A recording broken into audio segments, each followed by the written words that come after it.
আর এই ভাইটি কত সুন্দর কথা বলেছে, কথাগুলো শুনে যাবেন। তাহলে আমার ভোট আমি দেবো যাকে খুশি দেন, যারে খুশি দেন, আমার কোনো অসুবিধা নেই, কিন্তু বুঝে শুনে দেন কাল কিয়ামতের দিন হিসাব হবে।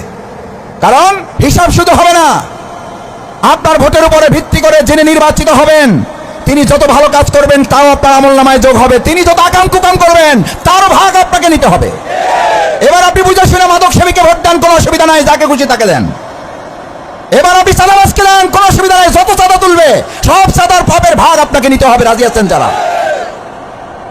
কোনো অসুবিধা নাই। এবার আমার ভোট আমি দেবো, যার ইচ্ছা তারে দেবো, দেন।